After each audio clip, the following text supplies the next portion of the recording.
世界上面有120万人在语言学习网上面学习一门叫做瓦雷利亚语的语言。你可能会想，这个语言好陌生，是哪个遥远偏僻的小岛国在使用的吗？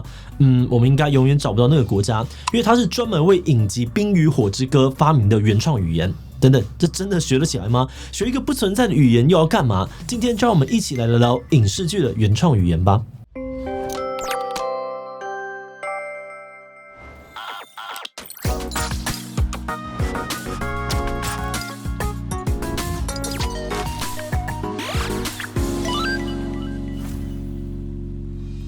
嗨喽，大家好，我是志奇。有不少的影视剧都把背景设定在一个架空虚构的异世界当中，里面会有某个异族说着某种地球上面不存在的语言。那真的拍成戏的时候，台词到底怎么写，演员又要怎么演呢？有好长一段时间以来好莱坞都是让角色直接对着镜头胡言乱语。但是1980年代的 Star Trek 星际争霸战呢，却另辟蹊径。剧组特别请来了语言学家奥克兰，替反派的外星种族克林贡人设计出了一套真的有意义、能够沟通的克林贡语。而这套语言呢，就此在好莱坞树下了新的标杆。后来好莱坞影剧当中的异族语言几乎都不再是乱吼乱叫，而是由语言学家设计出一套真的有系统的虚构语言。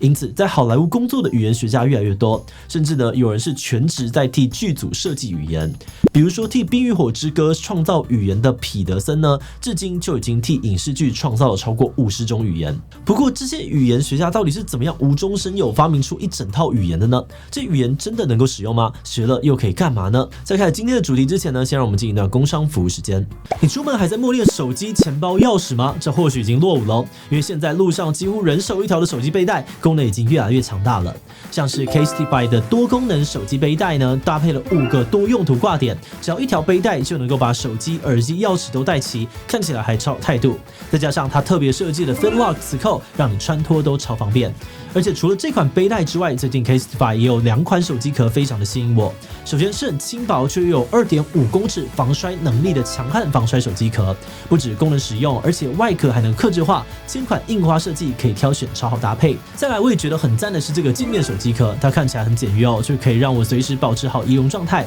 需要随时都颜值在线的朋友，镜面手机壳推推。现在只要到资讯栏点击我们的专属优惠链接，就可以享85折的优惠，优惠直到10月31。还没有跟上流行的你，赶快到 Casetify 官网挑选你的最佳组合吧。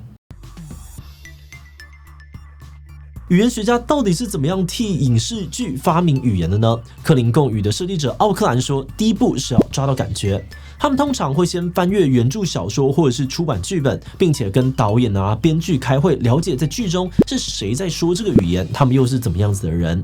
比如说呢，克林贡人的设定是邪恶又恐怖的外星人，剧本当中呢也标示他们说起话来呢带有很多的喉音，所以奥克兰一开始就决定要在克林贡语里面呢加入很多类似轻弹声的发音方式。另外，他也特别注意不要跟任何现存语言有相似之处。一来呢，是因为这是外星语；二来呢，他也不希望有观众抗议自己的母语被贴上邪恶的标签。而《冰与火之歌》的原著小说当中呢，所谓的瓦雷利亚语呢，是没落的王族，也就是龙后家族所使用的语言。所以语言学家就决定变造拉丁文跟古希腊文，来赋予它一种高贵古典的感觉。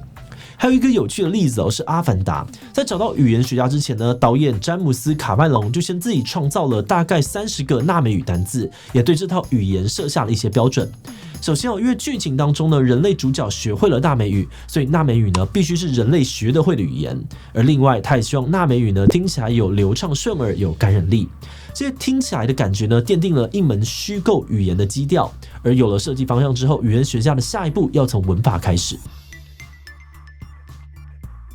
文法简单来说呢，就是一个语言要构成意义所需要的基础规则。我们说话或是写字的时候呢，文法会规定每个字词该怎么样摆放在一起，才能够让大家都听得懂。而语言学家在创造语言的时候，就常常会参考现实当中的各种语言的文法，来替各种影视作品呢设计出最合适的规则。比如说，我们常听说这个法文名词有分阴阳两性，而瓦雷利亚语的名词呢，则是分成日、月、水、地4大性别，是个非常有史诗感、神话感的设计。又比如克林贡语为了制造出陌生的外星语感，故意采用了非常少见的受词、动词、主词的语序，像是呢，我看星星，在克林贡语当中呢，就会变成星星看我这个顺序。而至于纳美语呢，则相反，为了符合人类容易学习的条件，它使用了世界上面最常见的这个主词、受词、动词的语序，而且词性变化呢也相对单纯有规律。所以据说《阿凡达》杀青的时候，很多的演员呢，还有工作人员真的都学会了纳美语。不过文法其实只是基础接下来呢，语言学家们就要开始造字了。大多数的影视剧里面的虚构语言呢，就像是英文一样是拼音逻辑，所以语言学家们往往要先根据想要发哪些音来列出一套字母表，并且根据这个字母表呢指定出母音还有子音，然后就能够进一步的拼出各式各样的单字与句子。而至于到底需要造哪些词，就要考虑到使用者的生活情境了。比如瓦雷利亚语的使用者呢是可以驯服龙的族群，所以就有很多跟龙有关的单字。而 Star Trek 中的这个克林贡人呢，则认为咒骂是一种艺术，所以克林贡语当中呢有多达15种骂人的方法。至于阿凡达当中的这个纳美人呢，很在乎心灵的交流，所以招呼语呢是 I see you。通常语言学家们最后会创造出2000到4000个单字，也会编撰字典，记录这些单字的写法发音、词性变化，还有文法逻辑等等，非常的系统化。此外呢，他们造字的时候也会录音以免呢忘记自己造的字要怎么念。而这些音档呢，也会成为演员们的教材。毕竟语言学家的工作也包含教会演员说台词。而除了演员为了要饰演这些角色，要学会这些语言之外呢，在现实生活当中，也真的有一大群人掌握了龙族跟外星反派沟通的工具。线上语言教学平台多邻国呢，在2017年推出了瓦雷利亚语的线上课程，并以英文授课。而到了2019年冰与火完结的时候呢，这门课在全球已经累积了120万名的学员。此外，多邻国同样呢，在2017年推出了克林贡语课程。特别的是课程内容呢是由世界各地热心的志愿者共同编辑的。自从80年代以来，克林贡语就吸引了一群热衷学习推广的粉丝。早在1992年，粉丝们就成立了克林贡语学会，出版克林贡语刊物，甚至还有克林贡语诗歌杂志。说克林贡语基本上已经变成了一种科幻迷之间的主流次文化，再加上呢历史悠久，克林贡语成了目前流行最广、最多人使用的影剧虚构语言。不过，应该还是有很多人会质疑为什么不学些真的语言，而要去学科幻作品里面的语言呢？学了之后应该没有什么实际的用处吧？克林贡语的粉丝们可不这么认为。对他们来说，克林贡语如今早就已经是货真价实的语言，有着一大批流利的使用者。曾经还有粉丝站上法庭捍卫克林贡语的实用性。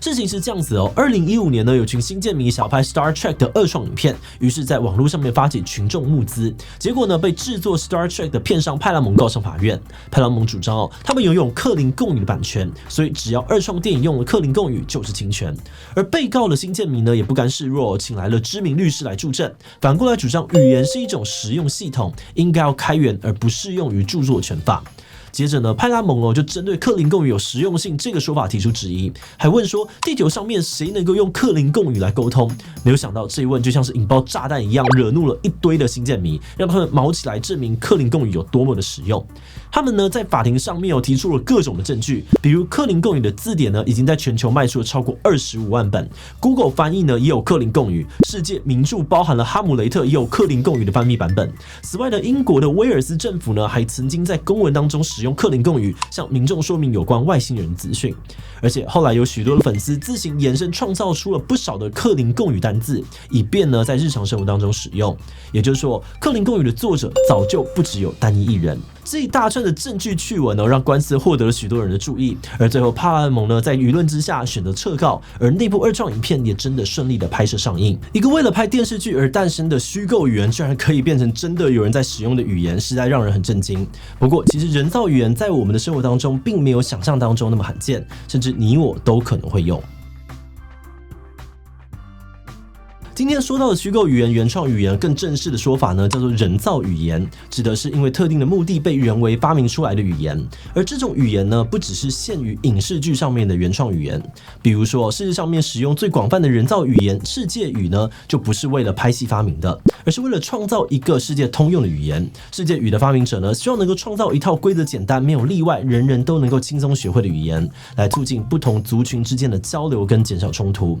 而世界语呢，也一样有 Google 翻译，全球大约有100万人可以使用世界语来沟通，更有大约2000人的母语就是世界语。换句话说，人造语言呢，并不只是存在于虚构的电影与电视的剧当中，也存在于现实世界里面。